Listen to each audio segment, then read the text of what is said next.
Rolling ako. Big man, rolling tayo. In 5, 4, 3, 2, 1. Okay, good day mga ka-airsoft. Good day mga ka-big man.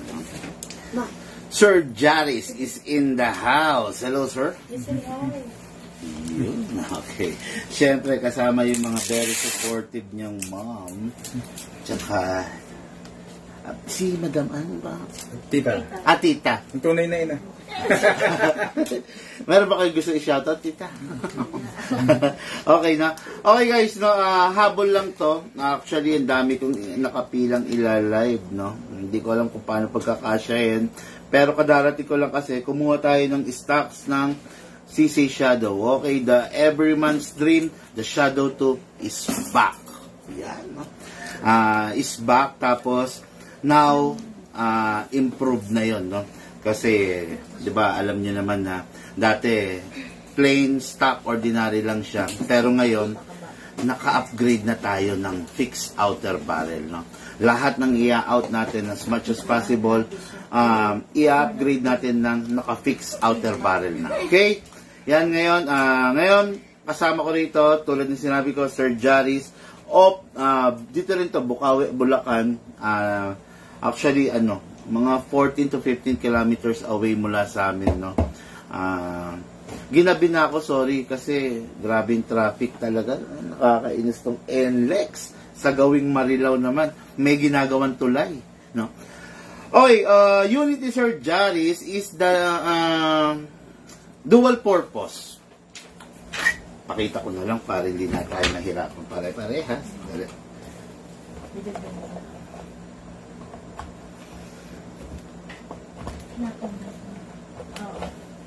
Okay. Itong unit na to, kung makikita nyo, umubos tayo nito marami, di ba? Actually, last piece na lang to, no? DMR setup to at the same time, sorry.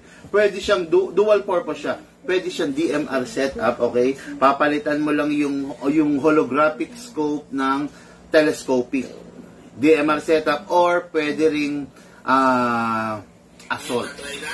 What good and special about this, kung makikita nyo, nakasuppressor na siya. At hindi lang basta nakasuppressor. Kasi yung iba, actually sir, yung iba kasi, parang design lang yung suppressor. Walang ganito, hindi siya pakita ko muna sa inyo, naka-inner barrel. Ayan.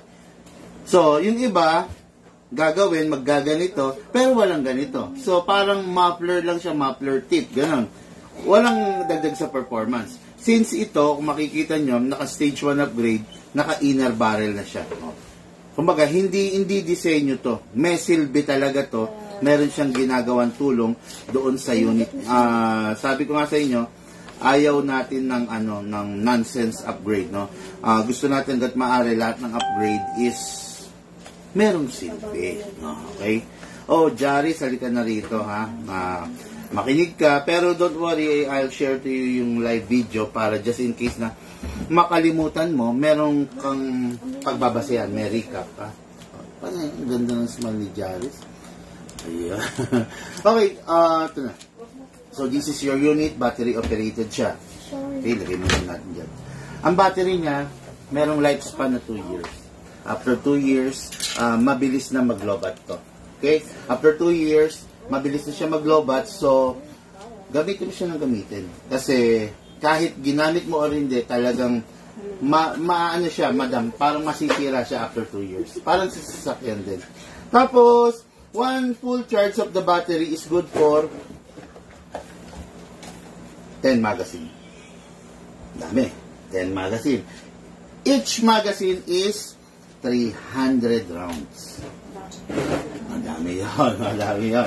Kaya, 10 times. But it doesn't mean na magti-300 rounds. Ay, magti-10 magazine ka bago ka mag-charge ulit. No? Mga 8 pa lang, i-charge mo na. Kasi ganito, yung battery kasi, hate niya yung now overcharge at saka na-dedrain. So, wag mo siyang i-dedrain. Yun lang pakiusap ko para yung battery mo is tumagal. Okay? Pag na-drain siya, nababawasan yung lifespan ng battery. Okay? So, halimbawa, naglaro ka. Naka-isang magazine ka lang or less than 2 or 3. charge mo na, wag mo nang antayin na malobat, di ba? I-charge mo na para by the next nagagamit ka, marami ulit, no? Puno ulit siya. Okay, so this is the unit. Adjustable yan, Jaris, no? Depende sa reach ng arm mo ng gagamit, pwede mo pang pahabain, pero mas maganda pag compact kasi yung mata mo mas malapit sa scope. The more na nakatuto ka sa scope, the more na nakafocus ka. The more na malayo, konting kalug lang, nawawala ka sa focus. Okay? Aralin mo na lang na kailangan nakatuto pa, no? Then, ito, put this on din sa shoulder mo, ha, dito. Hindi dito. Dito sa chest. Sa chest part sa center. Okay? Para makuha mo yung center ng yung sight niya, mai-center mo. Okay? Guys, hard polymer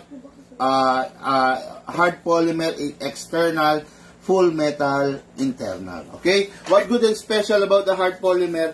Kahit lumipas ang taon, kahit mabagsak, kahit tumama, kahit madapa siya, walang magagasgas, no? Yun ang pinaka advantage niya sa mga full metal. Sa full metal kailangan masyado kang maingat, kailangan maya punas, di ba? Yung hard polymer, wala kang worry. Magiging ganyan ang itsura niya forever. Okay, no? Okay, then start tayo, Jaris, okay? Maglagay tayo ng battery. Sabi ko kanina, para ma-i-adjust mo, press mo siya. Okay? Ngayon, kung ilalagay mo yung battery, kailangan alisin natin dahil dito located yung battery compartment niya. Press mo, slide, ayun. Okay? Then, this is the plug. Dito mo ikakabit yung battery. Gamitin na lang muna natin yung avancer. Pasok. Then, dito. Plug mo lang. Hindi ka naman magkakamali between negative and positive kasi hindi siya papasok. Okay, then secure ko lang yung wire. Okay, pwedeng ganyan yata. And babalik mo lang itong takip. Okay, as easy as that. Then, single fire. Try ko muna. Then, rapid fire. Yun. Okay. Ngayon, set aside muna natin yung unit. Dadako tayo dun sa magazine. Okay? Yung magazine, full metal na rin. Lalagyan natin ng bala. Random na naman yung bala ko. Halo-halo, may .28, may .25, naku po. Ito. Buksan mo lang to. Itong ibabaw. Okay? Then, bubuhos mo lang yung bala. Yung bala ibibigay ko sa'yo, ilagay mo na lang sa any mineral water na bottle. No?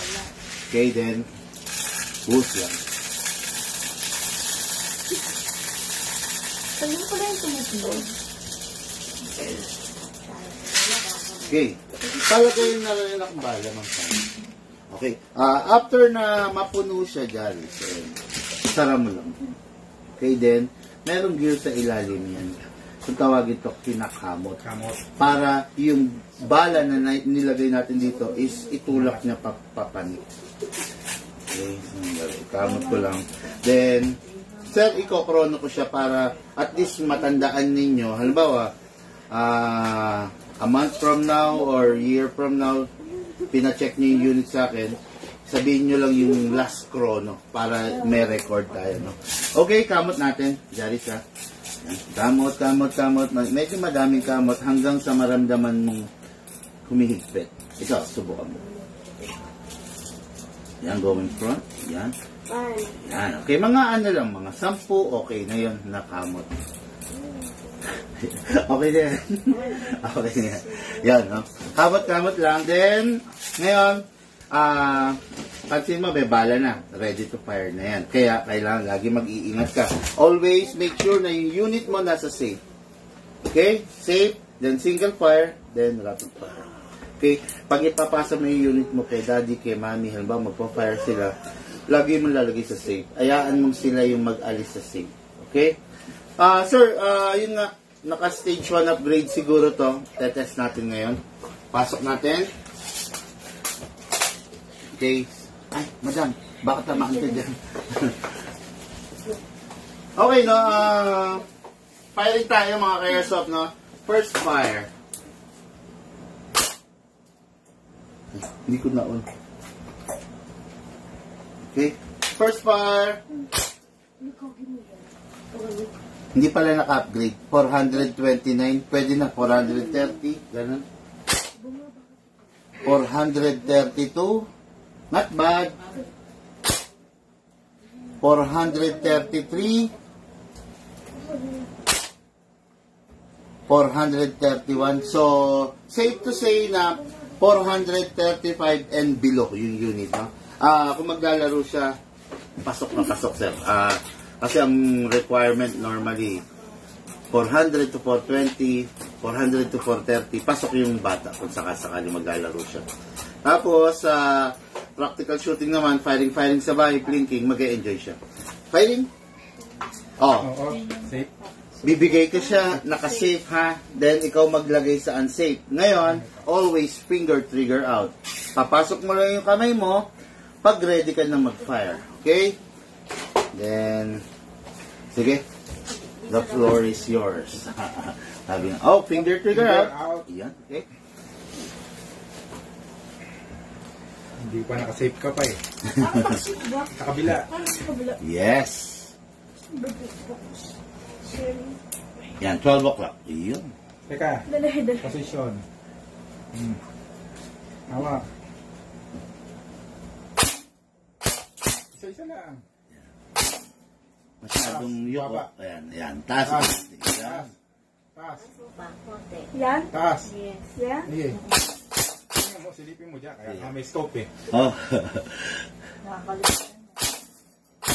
Okay, try mo yung rapid fire. Teka. Oh, no. Rapid mo. Sige. Yan, try mo. Yan. Hindi. Safe yan. Safe yan. Sa kabila. Safe. Dito. 3 o'clock. Yan. Okay. Then, kamot ka muna, mga tatlo. Going front. 3. Okay, sige.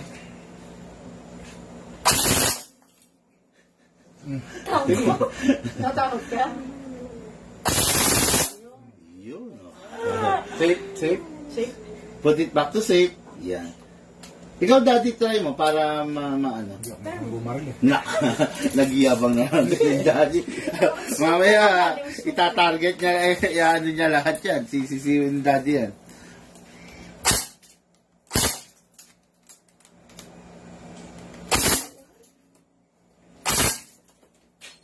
Hindi ata ako tumatama. Tumutama ka? Ha? Tumutama ka?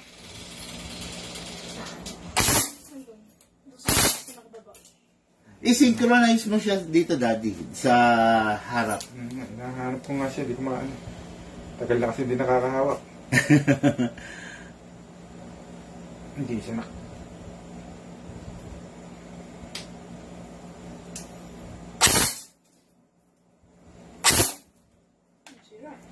Mababa lang yung angle nyo. Mm-mm.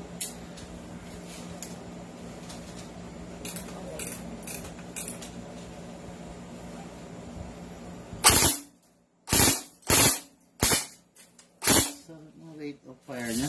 Okay. Wala, yung bala. Ito, Jaris, importante itong susunod ko ituturo sa'yo. Every after the game, tapos na maglaro, tapos na yung bonding niyo ng family mo, tapos na yung playtime mo, back to school na. Halimbawa, no? Always release the magazine. Press mo lang. Eto. Normal yun, ha? Na may malalaglag na bala. Kasi yan yung natirang deposito rito. Then, after ma-release mo yung magazine, clear the chamber. Meron pang laman yan. Putok lang natin yung isa. Yun. Okay, then, after you clear the chamber, you need to rest the spring. Yung spring kasi normally, mula rito hanggang dito yan. Eh dahil nag-fire tayo, naka-attack mode yan, naka-press yan. So yung spring, sir, kailangan natin iunat para hindi siya humina. Paano yung simplest way na iunat yung spring? Lagay mo lang sa rapid fire. Press mo lang siya ng 1 seconds, mga 4 to 5 shots yan. Then single. Then safe. Yun. Yan. Ano yan? Sure yun na umunat yan. Kasi pag yun, tinabi mo ng tinabi mo ng nakapress na ganon, the next na gagamitin mo, parang mapipil mo, humina siya. Kasi parang nasanay na siyang nakapipil siya. Bend. Yeah, nakabend, ganon. Loose na siya, ganon. Tapos, pag magpa-charge, I do suggest, bunutin mo muna. Sa labas ka magkarga. Para halimbawa lang, magka-problema yung battery na lang, hindi madamay yung unit. Tapos, yun, recycled BBs, huwag nang gagamitin ha, kasi delikado yun. Baka, mahal yung unit mura lang yung bala, baka yung bala yung sumira sa unit. Tapos, ano pa ba? Sa bala, pwedeng gumamit ng 0.20, pwedeng gumamit ng 0.25, kasi hindi pa pala siya upgraded, no? So, just in case na after ilang months gusto nyo pa-upgrade, libre lang sa amin yun. Dalhin nyo lang dito. Maximum upgrade na kaaabutin ito na kaya 550, safe tayo dun. So kung itutungtong natin siya ng 600 sa upgrade, medyo meron tayong kailangan palitan na pyesa para tumigas. Pero safe pa rin naman. Okay guys, yun lang muna sa ngayon. Mamaya try natin kwentuhan session, tanong ang portion. Yung mga for shipping. Akin na, shoutout ko. Asan yung ano? Yung moto. Okay ba? Okay yun. Anong masasabi mo? Maganda. Maganda. Meron pa. Okay, before I end the live video, shoutout ko lang no, Glenn Benedict Fernandez of Urdaneta, Pangasinan. Okay, Norbert Kiambao of Angeles, Pampanga. Esperanza Alvarez of Lipa, Batangas. Kayo manggi Lipa, Batangas. Eugene San Pedro of New Era, QC. Oh, QC? Hindi na pa-deliver? Ano to? Okay. Okay. Yun, lalive ko yung mga unit nyo. Maybe tomorrow na, no? Gabi na, no? Para masaya. Tapos, may i-feature akong bagong dating natin na unit. The CC Shadow 2, the Everyman's Dream, the Shadow 2, pakita ko lang.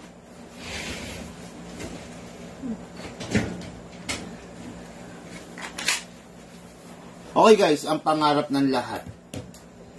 Pang competition, pang practical shooting, pang laro sa game site, 12 kg, 14 kg, CO2, perfect na perfect, kayang-kaya niya. Pang malakasan, pang barrel sa game site, pang fishing, pwedeng-pwede, no?